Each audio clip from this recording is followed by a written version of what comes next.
We begin with the High Park fire threat to Mishawaka, the legendary restaurant and concert venue right on the Pooter. 7 News anchor Mike Landis found that saving the Mish became a symbol for firefighters' determination to prevail. It was like looking into the mouth of hell.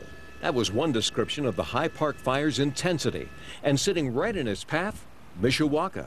It came up over, and the first real battle happened here on this side of the canyon as it came down, and the firefighters held it back behind this little bubble of green here. But Mishawaka owner DANI Grant tells me the fire doubled back on the other side of the Pooter and took another run at the Mish. And we had firefighters on the deck. Yeah, and they were running hoses from the river and from their trucks.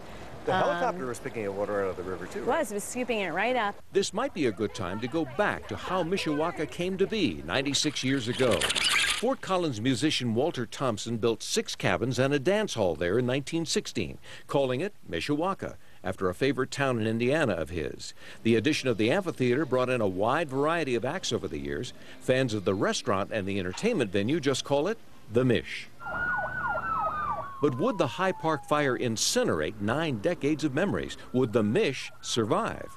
After 5 days of not knowing what she'd find, DANI Grant came back with high hopes. And when we drove up and we saw that it was still standing, and when I walked through that door and I read that note from David Vidmar, that's when I could let it all go and know that we were fine, we made it. Ah, the note, handwritten by Colorado Springs firefighter David Vidmar, a sort of love letter about the efforts to save the iconic structure, and signed, "Long Live the Mish," apparently a common theme among those firefighters. And all of them from their own networks of people had heard, you have to save the Mish.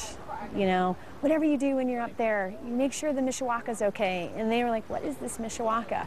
And then they come up and they're like, oh, this is the Mishawaka.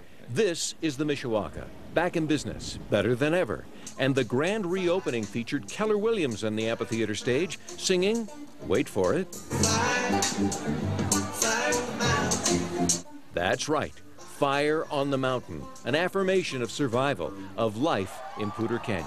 The stories and the connections that people have to this place are what makes it so special, and I want to maintain that and allow people to create new stories going forward.